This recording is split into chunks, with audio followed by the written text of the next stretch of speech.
Takes a few seconds. We are live. Hey, everybody. Welcome to the OEN BYOB Pub Talk. I hope you all have your beverage.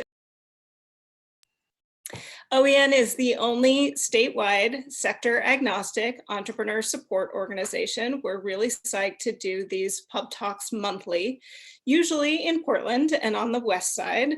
But now in the era of COVID, we're statewide and virtual. So glad to have you all. OEN's a 501c3 nonprofit. I am wearing my rally cap tonight because OEN is going through the same nightmare y'all are.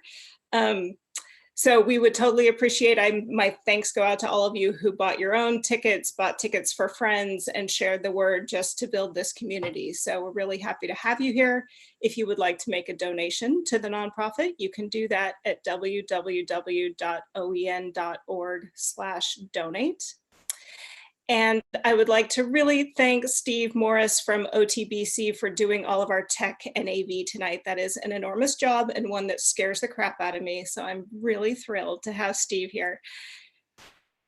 And I would invite you all to stick around toward the end of our session today after we do the Q&A with our panel.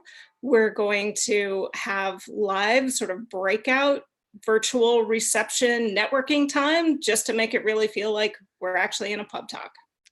So with that, I want to turn the mic over to my friend Chris Martin from Davis Wright Tremaine, who sponsors our pub talks. Give him a chance to say hello. And then I'll do the same with Stanford Scriven and Michael Getz from Newmark Knight Frank. All of these guys are great supporters of OEN, and we'd love to give them just a minute to say hello and introduce themselves. So Chris, let's start with you.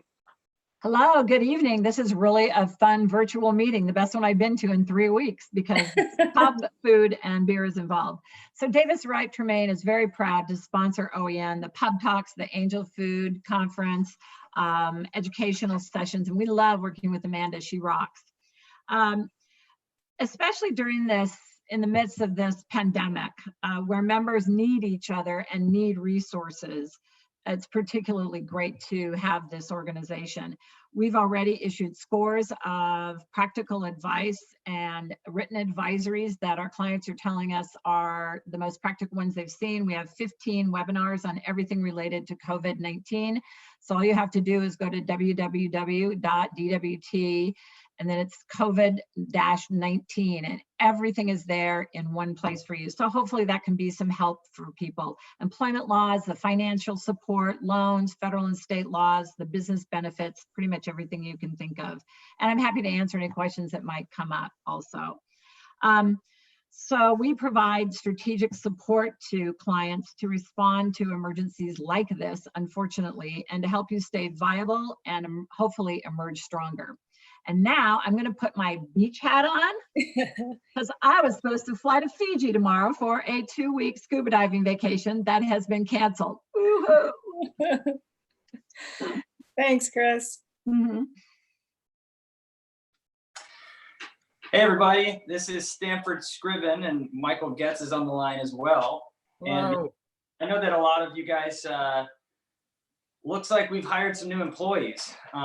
Definitely have. We've been taking this work from home thing real seriously, and this is Dalton. He's in a new biz dev role. He's going to be charged with setting up play dates and while we're working in the home office. Yeah, you know, I'm personally, Stanford, I don't know how you're doing, but I'm still working on the whole full sentence thing. We're getting there with this little one. And I think by next week, a 42-page lease is going to be no problem for these guys. Yeah. No I'm problem. talking right now, but yes. Yeah. So, you know, we just, we love being here. We love being a part of this. We are, I think, more and more thankful every day for organizations like this that exist to give us a platform to come together and talk and kind of put some normalcy in our lives. You know, we love OEN. We love networking with everybody involved in OEN, and we thank Amanda for continuing down this path. And like I said, we're super excited to be here and be supporters. And we can't wait to see you all and share a beer face to face. I got a martini for this evening. So Stanford, Yeah, and just so everybody knows, our specialty is handling commercial office space leases. So I know that's on a lot of people's minds right now. It's a hot topic right now. So we're send out some information, and maybe OEN might forward that to you. But there's a lot of questions, so just contact us if you need anything. And OEN's a great resource too. You can reach out to them, and they'll put us in touch. Thanks to all of you. The panel we have tonight, I'm really, really excited about. There's just an incredible group of panelists, and I'm going to let Scott introduce them one by one. But I do want to say you can ask questions in real time. In fact, you can start asking questions right away via the chat function in YouTube, and I'll be grabbing those and funneling them into the panel as we go along. So no need to wait. You can push, if you've got pent up questions, you want to jump right in, go for it right away, and I'll log over and look at the chat in just a second. We aren't going to spend any time in this panel getting out into the technical details of any of the disaster recovery programs, SBA loans or PPP or any of that. However, there are lots of folks in the OEN network who can help you if you need that kind of technical support. So in addition to Chris, who was just talking about the resources that DWT has to offer and what Stanford and Michael can offer in terms of consulting on real estate, Tonkintorp has a great COVID-19 website and set of resources, as does Perkins Coie, and Small Business Advisory Group Pregame also has great resources for folks trying to figure out SBA details.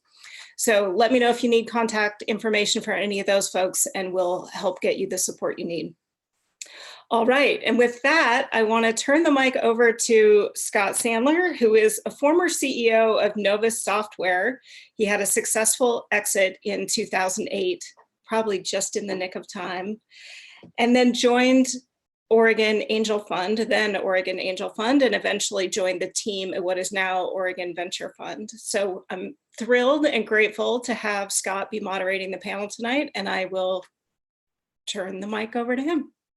Thank you very much, Amanda. It is my absolute pleasure to be here this evening. And for some reason, it's not switching to my view, even though I'm talking and I'm not muted. You can hear me okay, right? Okay, but I don't know why the view isn't switching to me. That is very strange. So you can't see me, but you will when we go to gallery view. Instead of trying to introduce each of the panelists, I'm going to ask them to introduce themselves very briefly, give you just a tiny touch of their background, and we're going to get into a bunch of questions with them about their experiences managing through downturns and difficult times. So I'll ask them to avoid putting that stuff into their introduction, but just give a sense of their brief, very, very brief history of what they've done and what they're doing right now. So we're going to start with Jason Drucker. So I'm going to unmute you when I call your name. So there you go, Jason, you are ready. Go ahead. Great, thanks, Scott. Thanks, everyone. Happy to be here today. So I'm the current COO of a company called 4Eyes, a software company based in Portland. Previous to that, I was the Chief Revenue Officer of Zoom Care, so a healthcare company that well known in this area. And previous to that, I was the president of a company called ShiftWise that I'll actually talk a fair amount about later. So have spent my career in early stage software companies that have had to navigate a number of crises, not exactly like this one, but some similarities. Jill, you are up next. Great. Oh, thanks, Scott. I'm Jill Hedrick, and my background is also on the technology side. So I've been in various organizations, primarily software, and over the last decade or so, SaaS businesses. The roles I've held have been all customer facing. So sales, business development, account management, client success, sales enablement, and sales ops. So I've been part of organizations where I was brought in to build those teams and put those businesses in a position to be able to scale and sustain double-digit growth over time.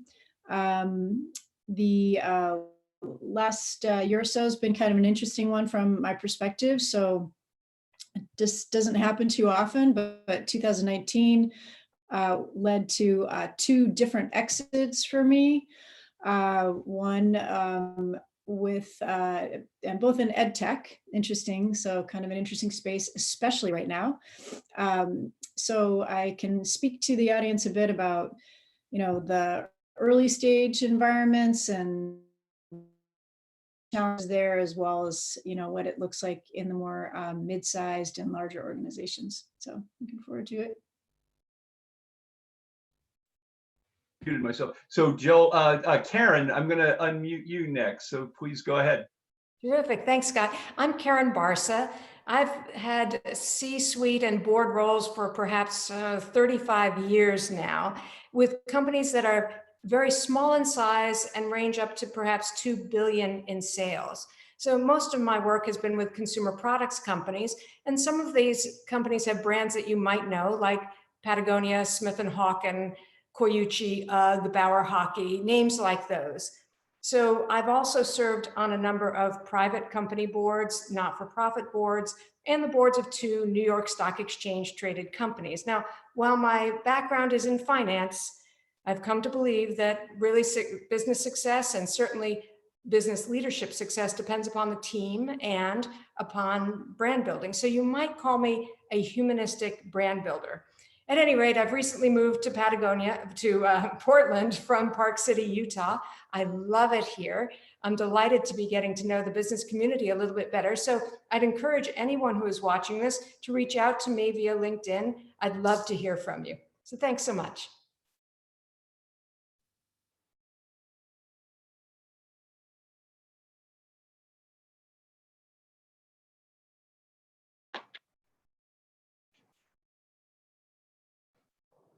Scott, you're mute. There we go. I'm sorry, I was muted. Go ahead, Ronnie, you're next. Hi, I'm Ronnie Raviv. I live in Portland. I'm a full-time employee with a company called Avangrid Renewables. We're one of the largest renewable energy companies in the United States and part of a even larger Spanish conglomerate that owns utilities and power companies in many parts of the world. I've been a member of the Oregon Venture Fund from about 2014. I've invested in many companies, started with consumer packaged goods and moved to other spaces, including edtech and high tech and fintech. So I'm excited to be here and excited to join this chat. Thank you very much, Ronnie. And then finally, we will have Scott introduce himself. Scott Grau, please.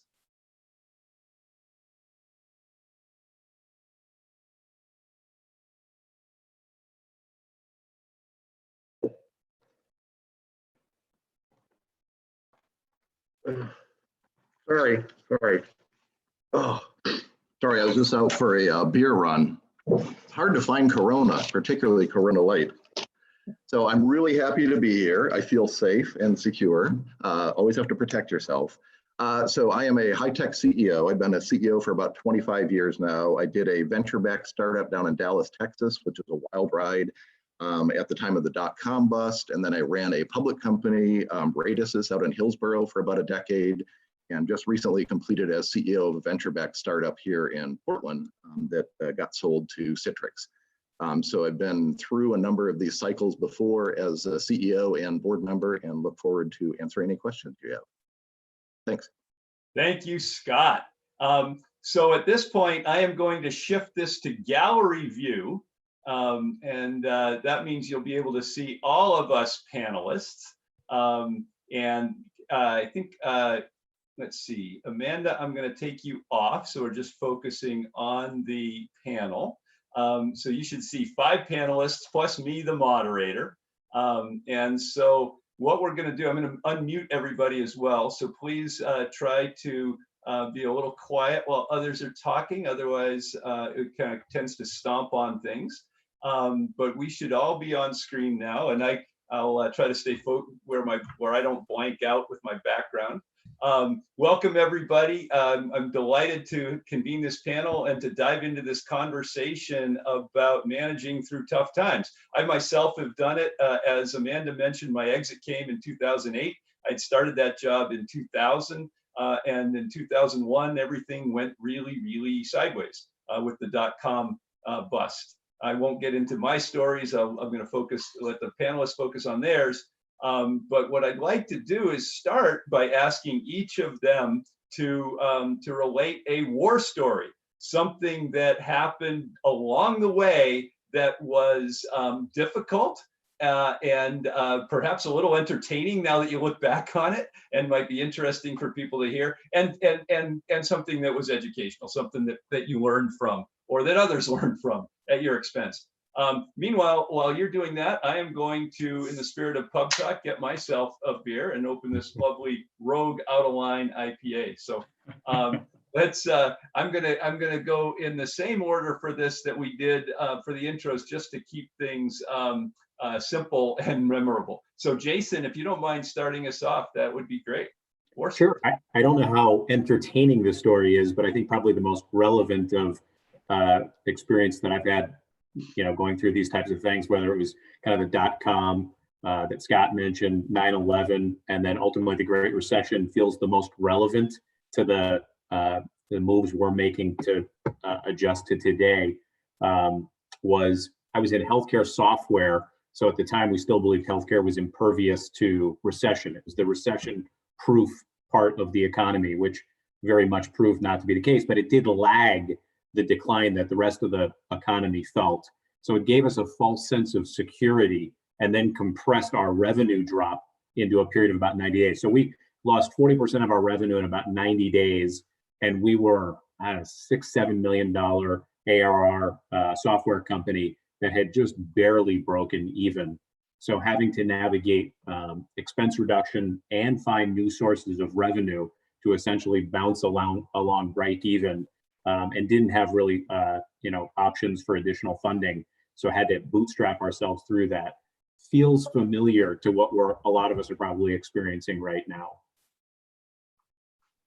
Thank you, Jason. And Jill, we'll have your story next. Great, thanks, Scott.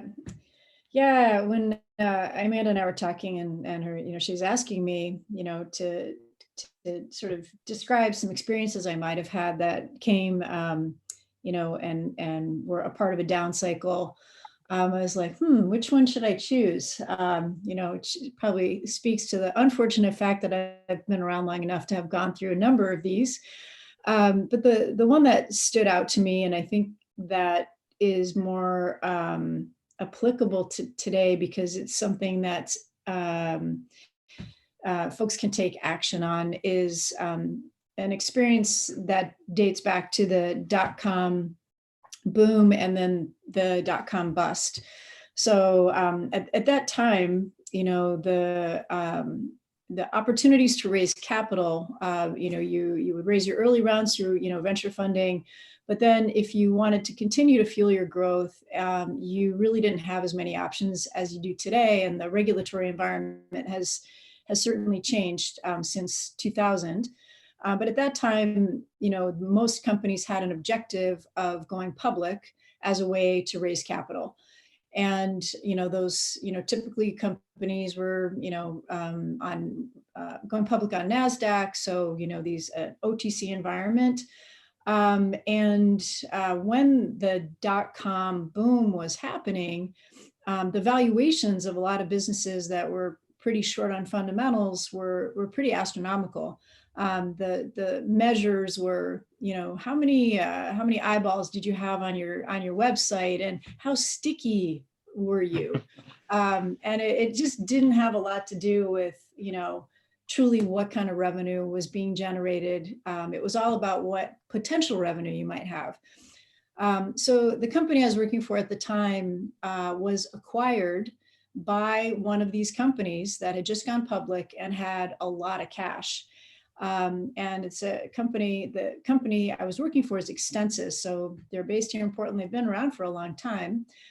We were acquired by a company called Imagex out of Seattle. So as the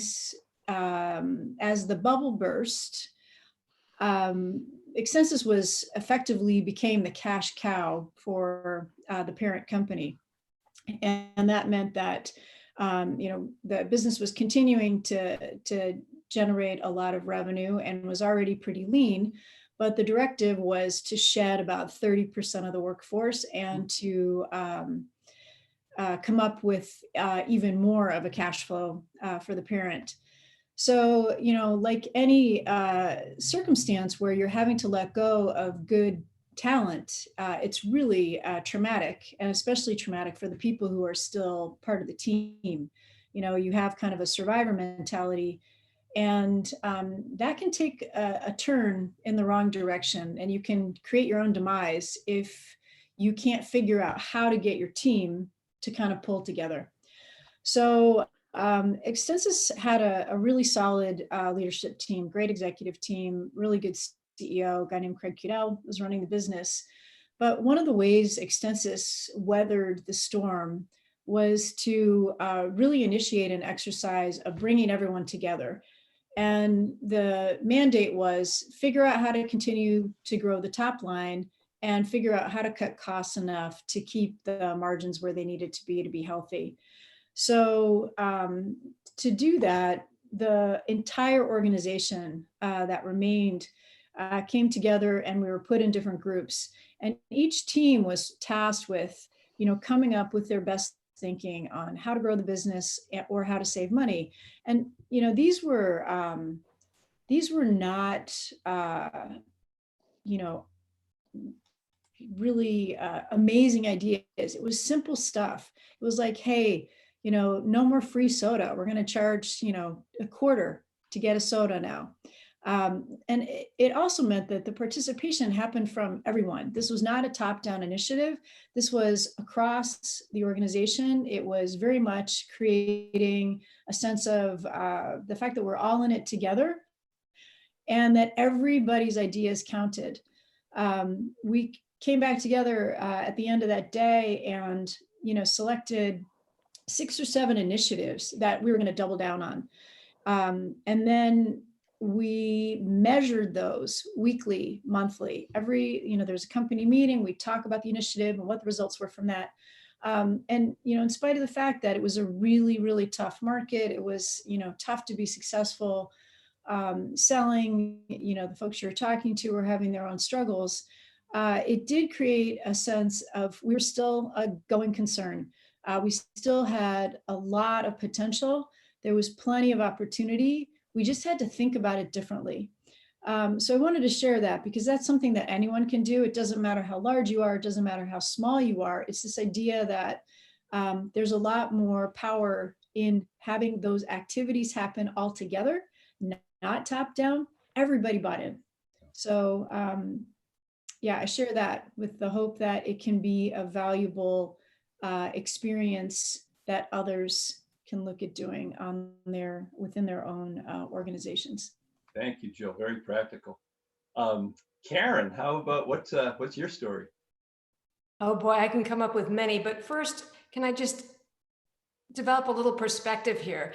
We are talking about a crisis, an economic downturn that's affecting all of us at the same time. But let us not doubt the fact that any of us in our businesses can suffer a crisis due to any number of reasons at any time. So what you learn now in terms of leadership skills and perhaps operational and strategic insights will make the inevitable crisis that you'll come up with sooner or later in the future that much easier to bear, okay? So if that's a positive note, terrific, take it from that. Now, as far as I'm concerned, I like to do turnarounds, so I could reach into an entire bag of sort of crisis situations, to existential situations to describe to you, but I think the most relevant is this.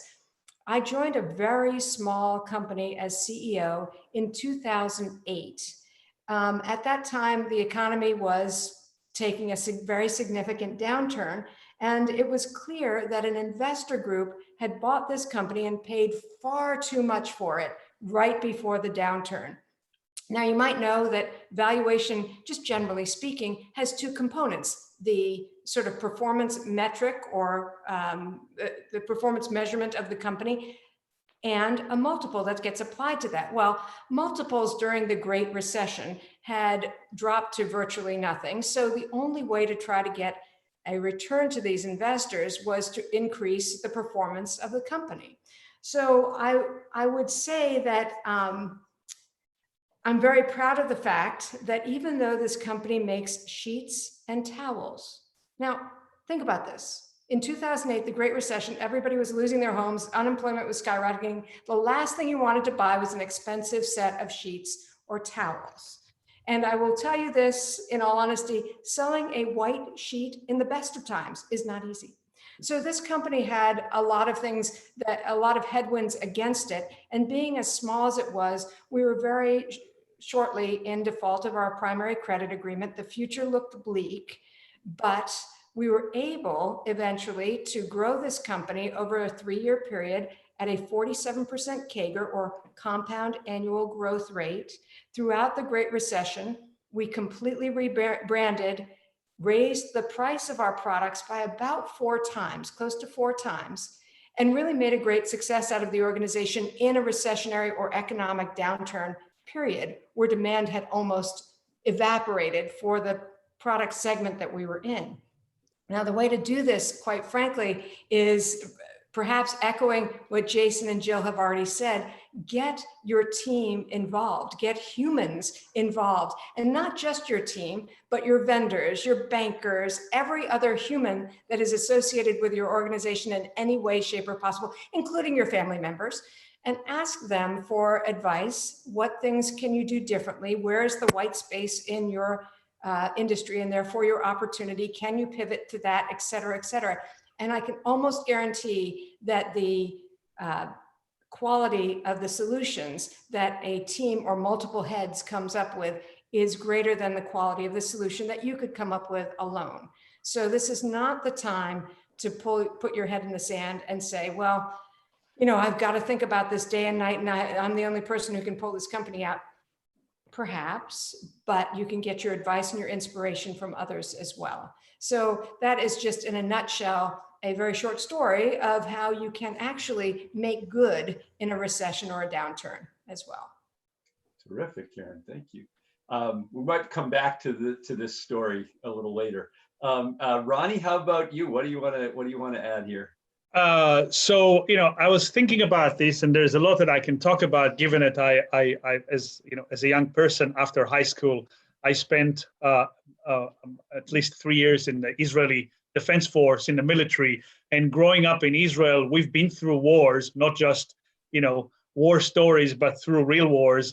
So the terms of shelter in place and curfew and stuff like that is stuff that I've been through before. And probably, you know, the easiest out of all of you to understand what that means when a government says this is time to shelter in place, and you know, take that seriously and do the best we can. In fact, myself and my own family, we're enjoying this time because we have the kids at home. It's Passover tonight. I'm so happy to have my family all around, you know, and close to me. But thinking about you know, downturns and some of the historical economic downturns that we had, from the tech bubble in 2008 and the most recent one, the one war story that comes to my mind, having worked for a large company at that time, in 2008, days or probably the weekend before Lehman Brothers filed for bankruptcy, we were rushing envelopes from the office to our homes to sign and unwind hedges that were in place, knowing that they were going to file on Monday morning. So we did a lot of work during a weekend to try to unwind as much as we could, just moments before Lehman Brothers, that was too big to fail, filed for bankruptcy. So again, I think the things that you have to do in a downturn and the speed that you have to do in order to take action is something that, you know, it's speed and agility and the ability to always sleep with one eye open and wait for a downturn or for something to go wrong is just, for me, I think it's a given. And that's how I live my life, in knowing that always something can go wrong and you just have to be, you know, ready, just be ready for the worst. So. Thank you, Ronnie. Good advice. Scott, how about what's your story? Whoops, I will unmute you. There you go. Or not. Try doing it yourself. How's that? There you go. Perfect. Cool. So I'm going to do two very brief ones. As I mentioned, as a venture-backed CEO back in 2000, late 90s to 2000, we made it all the way up to 100 million in revenue. We were filed, registered, scheduled to go public on Valentine's of 2000. And we got together and the market crashed and ended up going from about a 1.3 billion valuation to the entire business going to nothing. This particular business was in the fiber optic space. We were laying fiber, putting in all kinds of capacity. And as it turns out, as an industry, we overbuilt by about a decade during that period of time. So one, I'm grateful we were 14 days from getting out and we didn't get out because it would have been horrible to be a public company under those conditions. But second, the thing I learned, our core competency was PhDs in fiber optics. And we quickly understood that was our core, shed everything that wasn't our core, and then redirected to medical and healthcare. So one lesson in here is if things get bad enough, think about what your core is and how you might redirect that. The second, I was CEO of a public company, Radisys. It was a couple hundred million when I started. We grew it to about 500 million. 07, 08, our revenues were cut in half like everybody else. We were sort of in the telecom equipment business, and we were in the midst of making strategic change. So going from a hardware company to a software company, a US company to a global company, and trying to do that as a public company and delivering quarters earnings every single quarter became hard. When the 07, 08 came along, it gave us the opportunity to really accelerate those changes. So we lopped off lines of business that weren't strategic and reinvested in lines of business that were strategic. So the lesson there is there could be an opportunity to really focus your business in a new direction and allow that to accelerate. In general, crisis will accelerate things that are already in play. So these kind of meetings are now going to become the norm, and binge watching, et cetera. So these kind of crises will accelerate things in your business that might already be going along and could be an advantage. And that's it. Fantastic, thank you. Well, so we are starting to get some audience questions, but I've got one I'd like to pose to each of you before we get into those.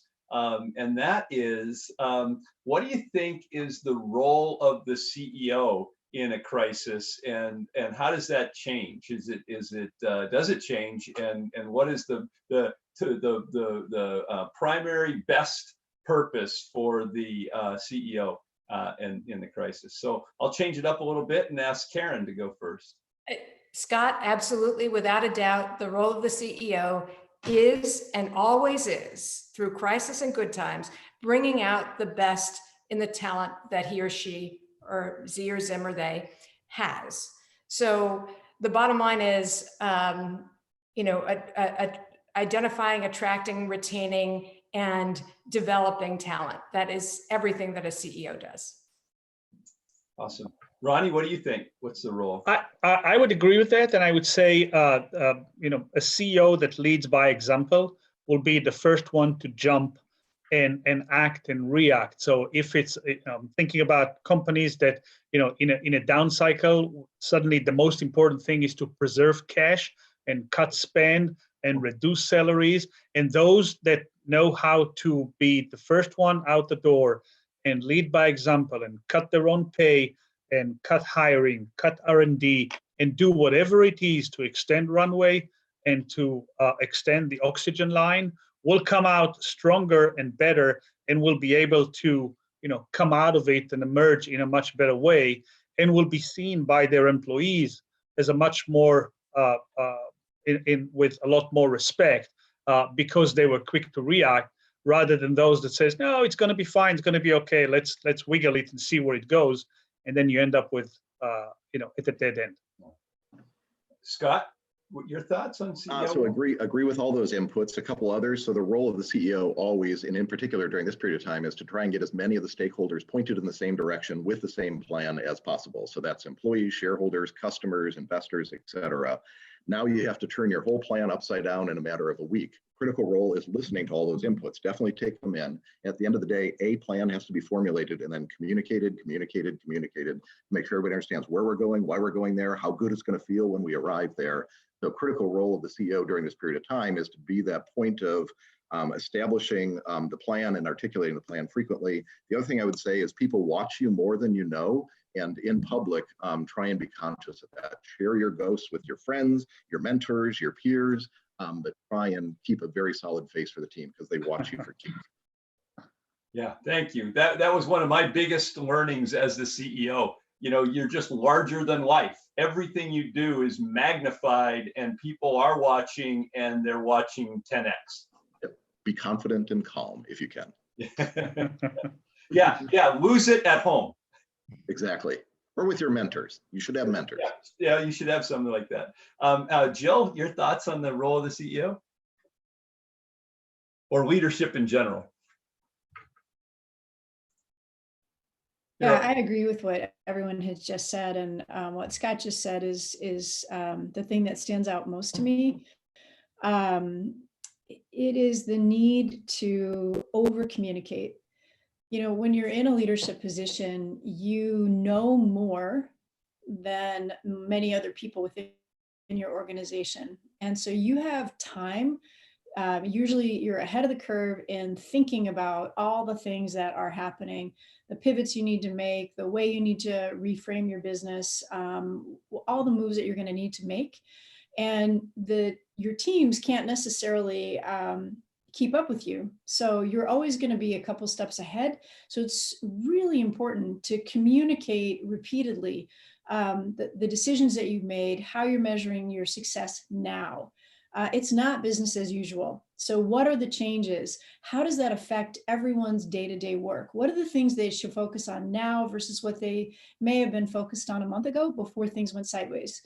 And really continue to beat that drum, having that shared understanding of what matters most to keep people in line. I think that's, just echoing what Scott just said.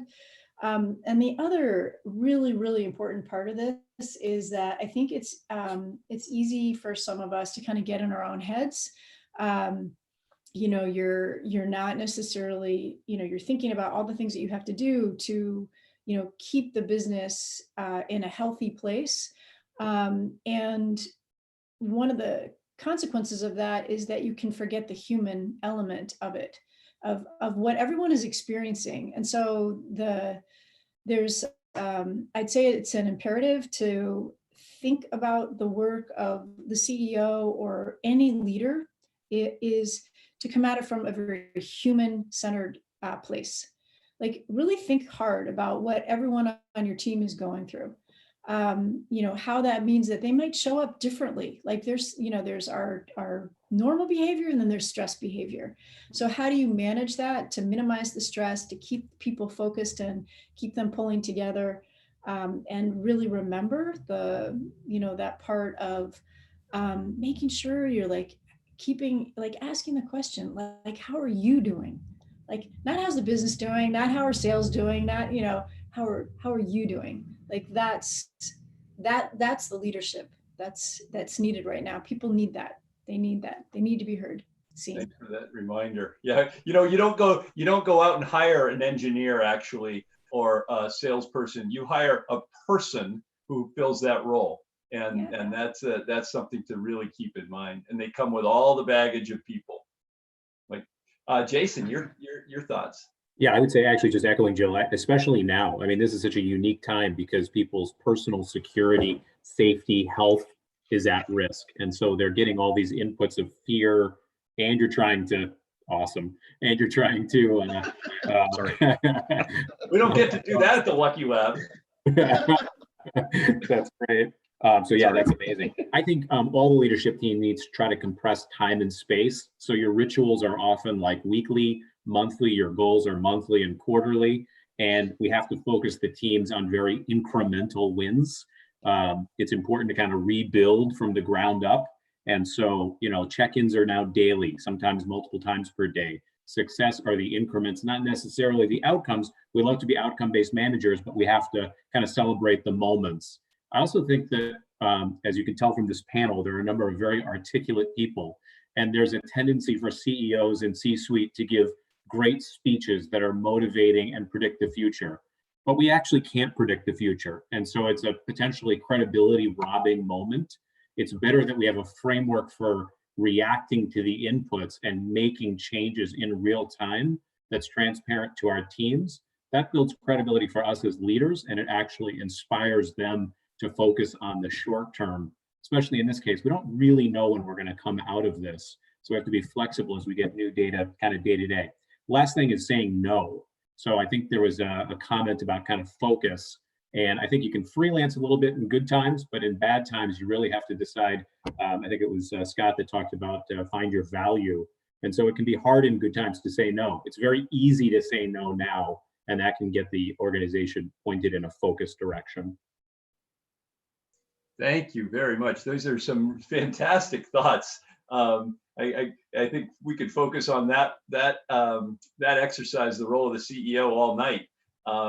But we do have a couple of terrific questions from the audience, so I'll move to those at this point. And then I'm also, so be thinking about this, I'm also going to give you guys a chance to ask questions of each other. I'm going to do this too. Amanda, one thing I just realized is that I'm not quite clear on exactly when we want to wrap up the panel. Can you remind me of that, please? You're unmuted. Yeah, we're going to continue with the panel discussion until about 6:45, and then we'll switch into our virtual reception and chat rooms. Thank you. Thank you for that reminder. Okay, so here's the first question from the audience. And it's a really interesting one because it wants us to turn the focus away from management practices and towards business models. And so this is kind of stepping back a little bit and thinking more globally. What are some new characteristics of a resilient business model that you think are relevant in the wake of the pandemic crisis? So this is kind of looking ahead and saying what models are going to thrive when we come out. And so, Jill, I'll start with you this time. So I'm going to have you repeat the question one more time, Scott. I'm sorry to pick on you first. It's an interesting one. It might take a minute to think about. The question is about business models. And we know there are a variety of different business models. There's direct to consumer, there's wholesale, there's SaaS, there's, you can check them off. So the question is there a difference in how these different models will fare in the wake of the crisis? And Scott, raise your hand if you've got an answer to that you want to share so that I don't pick on somebody who's not ready. Oh, wait, Scott, you're muted. There you go. A wise answer and a real answer. So I think the businesses that will do well going forward have a North American supply chain. That was a joke. I think you might be. I think it's true. At least in part. I mean, the more local might work. For sure. Yeah. So more local is good, and then second, ones that scale really effectively. So I feel, we went through the turnaround for 2007, and we were a big manufacturing company, and it takes like 6 months to get the supply chain up and running again. And I want to run a nice SaaS business, and the ability to scale is really helpful. But any business can think hard about scale. So be thinking about, what the critical path is going to be when it comes time to scale again, and be ready to be out there first and take care. Yeah. So, I have just a comment. I would say, I can really only speak from like the SaaS perspective. So the scaling comment that Scott just made is particularly relevant. I can't speak to the manufacturing side, but what he said made sense to me. But there's another piece of it, which is really around, businesses that survive downturns like this have been able to make the customer relationship such an exceptional experience that they can survive difficulty by focusing on some of the things that they have within their control. So, and when I think about, there are some things that are going to be completely out of someone's control. How quickly can you start to, create, new supply chains? How quickly can you do those things? It's just simply bound by time. But there are things that any business can do that's going to benefit them both through and out. And that's, how do you treat your employees? How do you treat your customers? Do they want to work with you? When they're going through their own struggles, what are the things that you're actually doing to help them navigate that, because that is the agility I'd say that's needed to get through these situations. A lot of the customers you have today may not be around. So how do you create an environment where the one that you help them, you do what you can to ensure that they're around? Are there ways that you can, reconsider your own business model to create success that goes just beyond your own institution, your own organization? So again, I think of it more from the perspective of, focus on the things you actually can control. Having great customer experience is one of them. Understanding what's changed, so you're not like, me coming from the sales side. There's a conversation that can be had, but it may not be the same conversation you were going to have 2 months ago. You have to be able to understand what's actually happening on the other side of the phone or whatever way you're communicating. And Scott, if I may just extend what Jill has been saying, the bottom line, when I speak with boards or am in a board leadership position, what I want a board to be able to do, and that is either a governance board or a board of advisors or what have you, is to help the management team see around corners. And the way that you do that is not necessarily to say, what is the best business model, but to say, what are the trends and the pressures and the demands on customers today? And therefore, what will become the trends and the demands, et cetera, on our company as a result in serving those customers? And where do we really want to play? And in that case, then you say, okay, the industry is moving this way and we want to be here or there or not in it at all or what have you. And those are the sorts of discussions I like to see boards have with management teams, rather than leave the management team alone, because quite frankly, they have their heads down and are so focused on executing the current business model that sometimes it's almost impossible to lift your head up to see beyond that. So if we can say, rather than what is the best business model, say, what is the trend that's developing that impacts our customers and where do we want to be to serve them? And we can develop a business around that. So Jill, thanks for flagging that.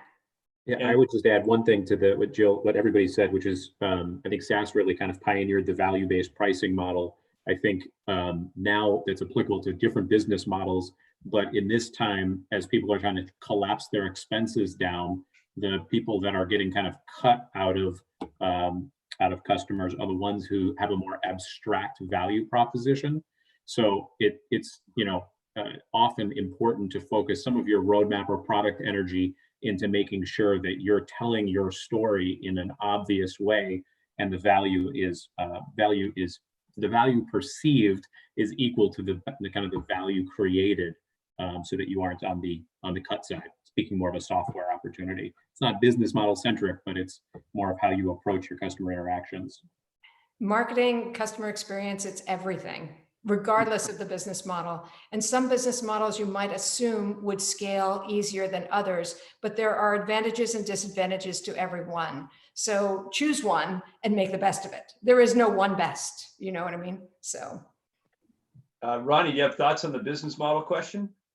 No, again, I'm looking at it from a very large company experience and thinking about the past. Again, not my angel investor hat, but really as an officer of a large company.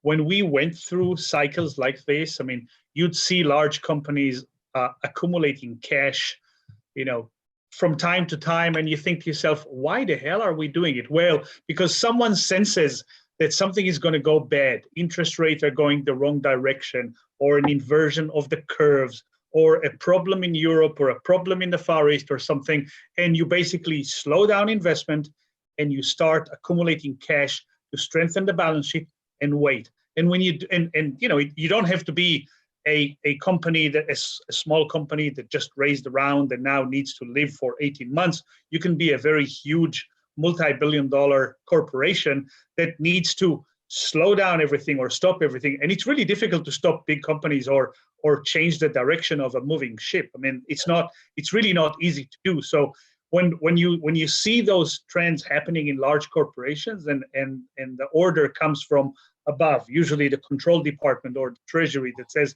stop investment, start accumulating cash. Again, it can be a 6 month process But when you do that and you do that with discipline and people stay humble about it and say, oh, come on, company doesn't know what they're doing, but you adhere to that and you start slowing down the processes, then you come out of it much better on the other end. It's not a perfect process. It doesn't happen like this every time, but I think it's the planning that gets you to the other side in a better situation. And it's interesting because most of the viewers are probably more small companies, not many large companies, but I think the lessons are similar. Small companies have the advantage of being much more agile. They can turn on a dime and cut expenses and hoard. But the fundamental principle of hoarding cash is the same, and cutting out irrelevancies and using your oven mitts. But Scott, did you have a new thought? Just one additional thought.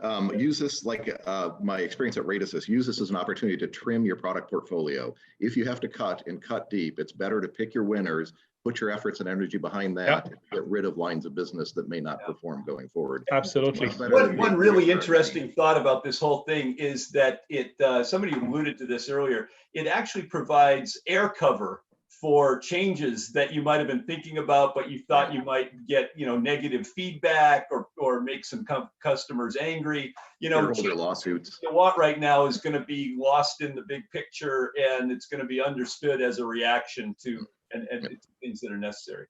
But focus. Yeah, great conversation on that. There's a couple more here. So there's one about starting new businesses. And it says, the question is, tough market situations like now also seem to provide good conditions for starting new businesses. What do you see as the way the person worded it is, what do you see as specific freedoms now? Has this opened up some opportunities? And what are the subtle pitfalls to consider? So new opportunities, new business opportunities. What do you think will has the best chance to thrive?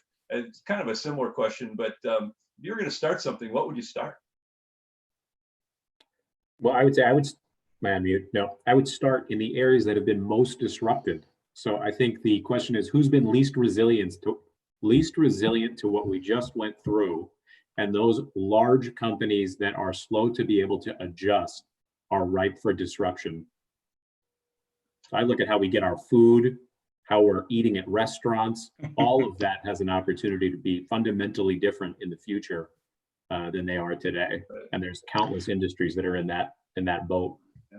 I was going to say the same as you, Jason. When you think about logistics, when you try to place an order at Amazon Fresh or Whole Foods Market, and you can wait for hours and press the button and you don't get a delivery slot. I eventually called them and said, why is it that you let me place an order but not be able to get it delivered?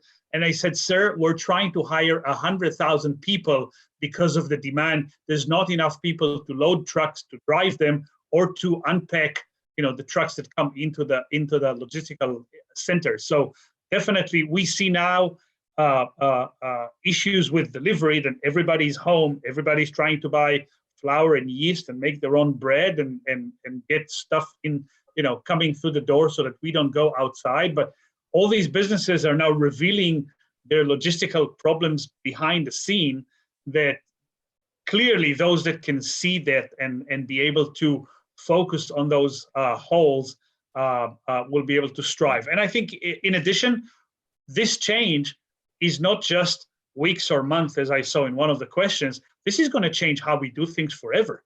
I mean, when I'm thinking about a Costco run or stuff, why on earth do that when stuff can just come to the house and forget about it? Who wants to go and mingle with people at Costco or Walmart or Safeway or Zupan's? I mean, let stuff just come to the house. So what I think we're changing as people. So many more companies, instead of leasing commercial real estate, forgive me if I'm touching anybody's business, but they will just say, we can employ so many more people that can work from home, use Zoom or Teams or Google Hangouts, and be done with it. Why pay rent? Why have all this mingle in the office, which I think is important and necessary, but do that 2 days a week and not every day of the week. So I think, again, there's going to be, we as society, global society, are changing as we speak. And there'll be new businesses that will strive and some others that will really not make sense in the future. No. Scott, your thoughts? So my best business idea is toilet paper as a service. Actually, there are some of those. I had a subscription for a little while. These kind of things, as I mentioned before, and Ronnie was just mentioning, changes that were already in flight get accelerated during this. So watch for changes that you already see that are taking place. Think about how they get accelerated. The only caution I would make is this is a significant downturn, and we don't know how big it's going to be, how long it's going to be. I think we're in the zone of maximum uncertainty right now. So I'd be a little bit cautious about picking your stake, what you want to take, until things clarify a little bit on what the real opportunities are going to be. But in the meantime, be thinking about it, looking for opportunities, and watch those changes already in flight and how you might accelerate those. Yeah, Karen?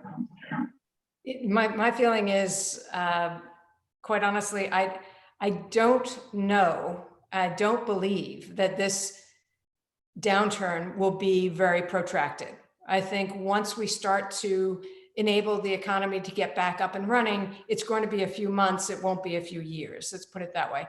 And at that point, there will be capital, which is sitting on the sidelines right now, that needs a home. So it is not a bad time to start a business or to look for growth capital for your existing business or what have you, if you can survive through that. And the question, I think, always becomes, what does your target customer or consumer need, and how do you fulfill that, and what sort of experience do you create for that segment? And can you develop a brand and a message that is clear, concise, to the point, not clever necessarily, but clear, so that people understand what you stand for? And when that is actually in place, I think you will see a lot of capital flowing to the company. So regardless of the model. That's great. And Jill, would you like to add something to that? Yeah. Uh-oh, Jill froze. So Good. I think that have been oh, is it? Hang on. Can you guys hear me? Yeah, you're okay now. Yeah. Okay, great. So one of the things that has changed as a result of our current environment is, people are working remotely, and I don't know what will ultimately happen, and maybe dependent on the type of business and how long this lasts. But I can imagine that there will be businesses that start to think differently about overhead, office space. Do they need it? Do they not? Do they enable their folks to work remotely in many roles that historically have not been remote workers? So with that shift comes need to keep remote workers connected. So, I know there are a couple businesses that have already, been thinking about this, because this is not a new trend. It's just one that's getting accelerated. So it's not my business idea, but I can certainly agree and support with, those I know who are looking at the two pieces. One is, how do you lead? What does leadership look like now? When, you're not sitting across the table from someone. How do you avoid that sense of isolation or disconnect, or, not feeling like you're really a part of that team or that organization? And the other is, we have different generations in the workforce, and each of those different generations has different expectations with what they get from their role, and how they look at both their personal and professional lives, and how those overlap. So, sort of broadly looking at it, those are a couple things that are compounded by our circumstances that may actually end up being solutions for these things are going to be in greater demand over time if this trend in remote employment continues. Yeah. I'm sorry, I've lost track for a sec here. Did everybody get a chance to comment on that one? Great. So there's a question here that brings it back to the more practical, rather than up here in the stratosphere thinking about new trends and ideas, but more about what to do now. And so in our openings, we heard a lot about reducing expenses. And people are asking about your recommendations about where you would be thinking about making cuts at this time of uncertainty. Development, sales, marketing, operations, what's the best place to look for economies under these circumstances? Ronnie, you want to take that one first? I would go through every line item in the P&L and say whatever it is that you can cut right now. It could be marketing, it could be R&D, it could be salaries, it could be supplies that are coming in. Whatever it is that's not necessary to survive in the business, depending on what the business is, that you as the CEO are able to cut or reduce. I would do it. I don't think there's a specific, one recipe fits all that you can say, oh, just marketing. No, I think it's for the entire business, and every CEO knows his or her business best and know where it would make more sense in order to continue to bring money in the door. It could be revenues from customers. It could be money from investors that you're able to raise. Whatever it is that you can do, you need to have the plan. You need to have the discipline and the humbleness to go through every line item on the expense side. Scott, where would you look? So a couple of things. It's very situational. So depending on the company circumstances, what their outlook looks like, where they are in product life cycle, I strongly endorse what Ronnie suggests with a couple of ads. So I would definitely do it as a team. So pull your leadership team together, go through line by line by line by line. I would make the cuts. If it were me personally right now, I'd make the cuts deep and make it almost a skeleton plan. And then very importantly, identify the milestones with which you will begin to increment the spending back up. So if you're in product launch mode, how many customers do you want to get before you start adding customer support kind of capability? I would advise a skeleton kind of plan and then very disciplined milestone-based increases. When you see good news on a particular front, how are you going to invest there? But I think having that skeleton plan with milestone-based increments is an important tool. Cool. Jason, your thoughts? Yeah, I think they're nailing it. Not a lot to add other than I say, I think the skeleton plan is, I consider like a downside model. I think you can forecast and invest back from the downside up to the forecast. So you can aim for that forecast. But I think the focus, I think the idea of like what functional group should I cut first is impossible. It's totally situational. And the idea of cutting people is unfortunately necessary often in this. I think you're trying to cut salaries potentially first. I think what you can do is you can approach it. So in this situation in particular, because we've all gone remote, kind of like this, has, I think for a lot of companies, changed areas of focus, which unfortunately has the byproduct of making certain areas or roles less productive. And one of the key points is to make sure that everybody knows what success looks like and make sure that they're kind of driving towards those goals. And so I think there's kind of a natural area in certain groups or functions where you can right size the team. So you're more right sizing for your business based on the mission and goals you have, as opposed to I'm just arbitrarily cutting a function because one function isn't as valuable as another, because that's just, we know that's not true. So I would approach it through that angle. Joe, what's your angle on this particular question? Yeah, I think everybody's comments have been spot on in my opinion. I don't think it is a one size fits all. I don't know, how do you make those really horrible choices of cutting here or cutting in another department? Each one plays a role. I would say though that the thing that comes to mind for me is like measure. If you're going to run a marketing campaign, measure the hell out of it. Like what value are you actually getting from it?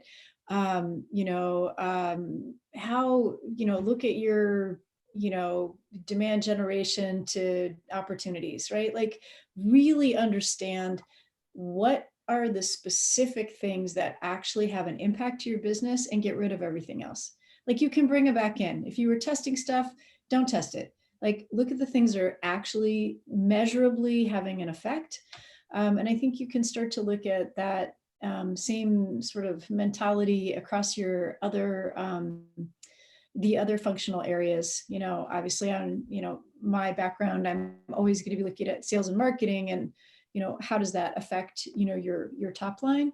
But I think you can take the same the same lens on, great, on the development side, you know, where are we spending our time, like on which product features, on which components, and whatever was like a nice to have, that's got to go. Like, just get people focused on the things that matter most. Okay, Scott, Please. can I throw a word in here? Of course. No one ever cut expenses to greatness, okay? The bottom line is, yes, I agree with all of the comments that you should go through each line item, cut for the time being, all of that sort of thing.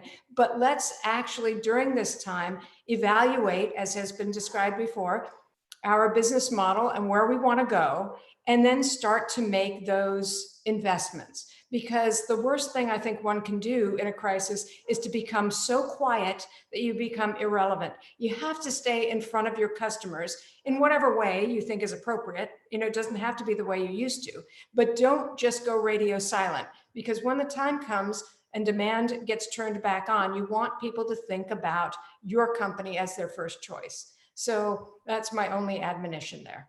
Terrific. So that, you know, you can't cut your way out of, you know, to greatness. That's a great quote. And it's kind of a good segue to one of the other questions, which is that people are wondering about what's the right timing for approaching investors for new capital. You know, should they approach them now? Any recommendations on how to think about the approaching people for new money? Karen, you're I'm dying to talk about this. Yeah. Okay, first of all, you know, anyone who's out there looking for money knows that professional investors, that is funds that are either early stage, later stage, or what have you, have investors who have invested already, and they need to find a home for that capital. Talk to them now. They're hungry. They only make money when they can invest money or lend money, whatever it is they do. And investors who are individuals who are, let's just say, a little older like me, don't necessarily have all of our investment capital in the stock market and haven't necessarily sustained a tremendous hit. You know, there are some asset classes that are actually not doing quite as badly as, you know, we get the news on the Dow and the S&P and all that sort of thing. So I say, don't stop talking to investors. And in fact, if you can convince an investor today that this is your business model, this is the problem you're solving for a particular customer group, and that you haven't, that you're remaining in front of that group, and you will be the first choice for them when demand comes in, then I think any investor worth his salt is going to say, wow, I'd love to get in at a slightly lower valuation right now. So I think it's worth having those discussions. Thank you. I would also, just as the investor on the panel here, I'll say we're open for business. We're continuing conversations. You know, we have not like crawled in a hole, and we want to talk to businesses. And you know, we are looking for things that are going to thrive, like what we were talking about before. And you know, somebody used the words must have. So really look at your value proposition and how your customers think about it, and be ready to describe it in very simple terms in terms of how you're going to help them make money or save money coming out of this. Jason, your thoughts on the whole looking for money in these circumstances? Yeah, I think you guys actually have nailed it. I do think the investor community will tighten up a little bit. Your message is going to have to be tailored a little bit to address some of the concerns we've talked about right now. There's probably a little bit of conservatism being baked into at least some investors. I think actually one of the things that was maybe I can contribute to differently is on the other side is the exiting this and thinking about what it means for either potential acquirers or exits. And that is that I think there's a sense during this type of a crisis that we're all in it together, and we are.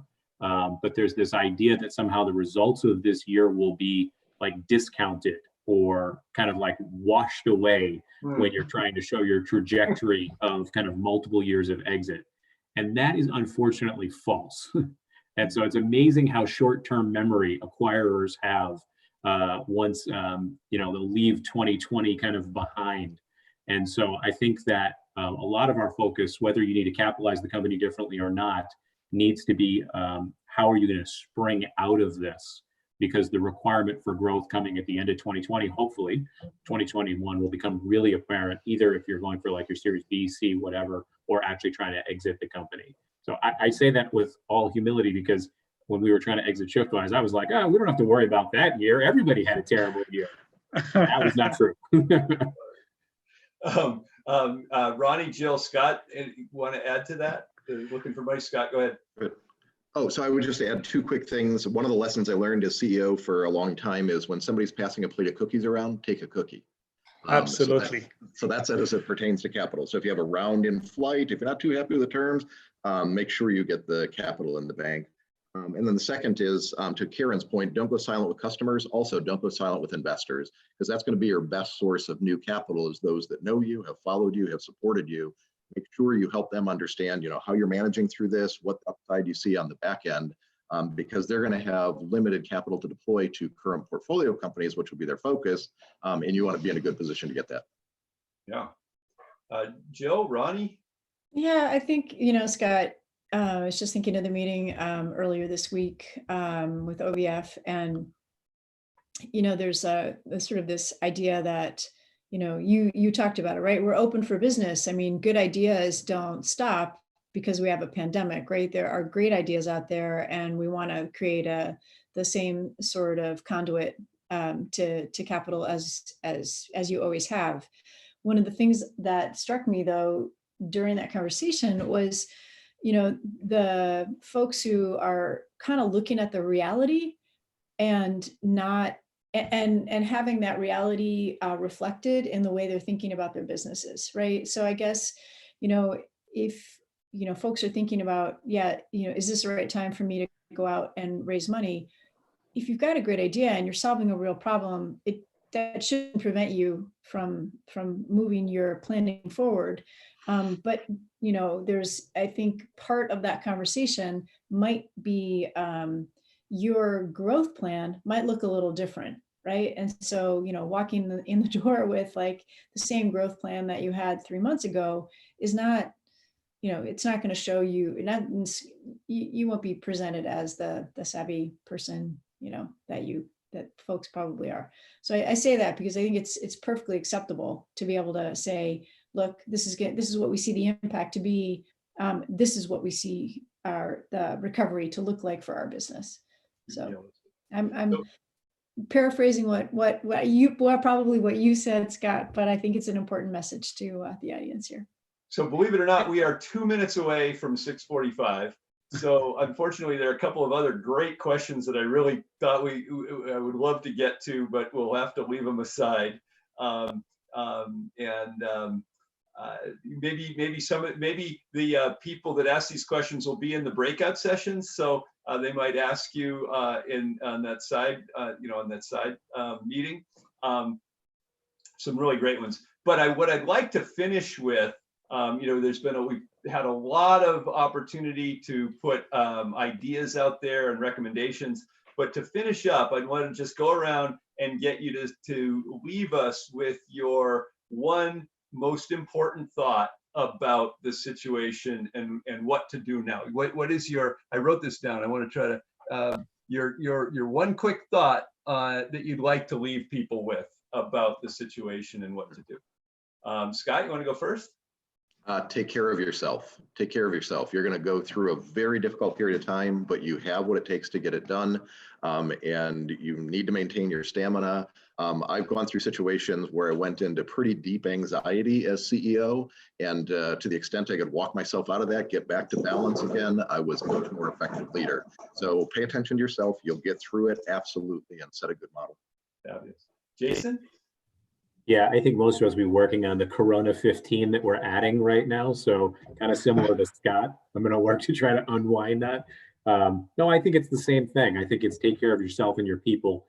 I think for the folks that are leaders or starting companies and entrepreneurs, I think they actually are hardwired to be able to navigate crisis.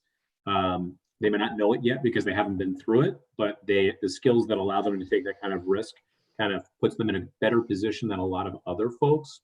And so I think Jill and Karen talked about asking the question of how you're doing and how your people are navigating this. I think if you take care of your people now, you really have an opportunity to be an even more effective leader when we're back to business as usual. And they need you right now. They actually do need to hear from you. Yeah. Ronnie, your thoughts? Yeah, I would go back to what Scott said earlier, and I would say raise money when you can and not when you need. And this has got nothing to do with the current COVID-19 crisis, but this is something that every company at every stage need to remember, is that when you need money, it might be too late. You might not be in the right place. You might not have the right term sheet at hand. When you can raise, always raise a little more, take a little bit more dilution, have some, some additional oxygen to take you through some of the unknowns, because you never know when you're going to need it. Thank you. Jill, what's your one last thought?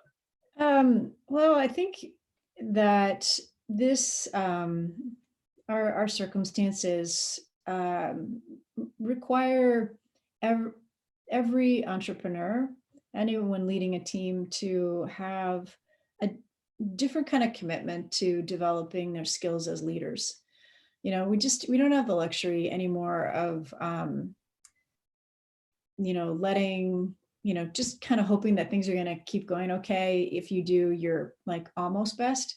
I think you really have to think about it differently. And one of the things that is out there right now are a lot of free resources. There's, I was just talking with some folks earlier today from Taproot Ventures, and they're going to be offering some free workshops and webinars on leadership, on leading through like difficult times, and like take advantage of those things. There are some really fantastic organizations that are doing good work as part of service to the community. And it's an opportunity to figure out like what your blind spots are and how you can, like, how do you improve, right? Because this is going to test everything that you have. So figuring it out quickly, using the resources, going to your peers, OEN doing exactly what OEN is doing right now, and in the same way that OVF supports the companies in that portfolio. Karen, you end up with the last word on this. Oh, the last word for me is communicate, communicate, communicate. And marketing is just a fancy way of saying communication with customers and others that might be in that marketing realm. But communication with your team, your vendors, your investors, other capital providers, et cetera, is of utmost importance right now. Fantastic.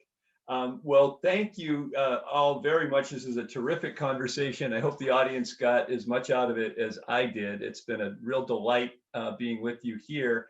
And Amanda, I believe that you are going to post the link to the, Amanda doesn't seem to be on the meeting anymore. That's a little bit, okay. Oh, you posted, Steve Morris posted the link to the Zoom. Okay, great. So Steve Morris has posted the link for the next meeting, for the reception, the breakout rooms to the Zoom, to the YouTube channel. So you should be able to click that link. You will enter a Zoom meeting that I am about to go start. So if you show up and it's not started yet, that's because I'm not there yet. So the panelists, so Steve, yes, Scott, Where's the link? Yeah, it's in the YouTube channel, which you're not watching. And, No, and don't know how to get to. No. here. Steve, yeah, Steve just posted it. Steve just posted it into the Zoom meeting as well. We just found a hole in our planning, Steve. So thank you for doing that. So I'm sorry, is it in the comments? It's in the chat. Yep, it's in the Zoom chat. Okay. So this will be a different. It's a different Zoom meeting. Zoom meeting. Yep. Okay. Yep. Different Zoom meeting. So I'm gonna end this meeting, and in a couple of minutes we'll be back live on a different meeting. Okay. Yeah, Amanda, Take go ahead. care. I just wanted to let you guys know my home internet crashed, so I just rebooted. Okay. I hope the transition ended okay. And No, everything's going good. Oh, everything's Awesome. going great. We're about to go start the reception meeting. Thank you all so much. That was totally amazing. I'll see you in the reception. Thank you.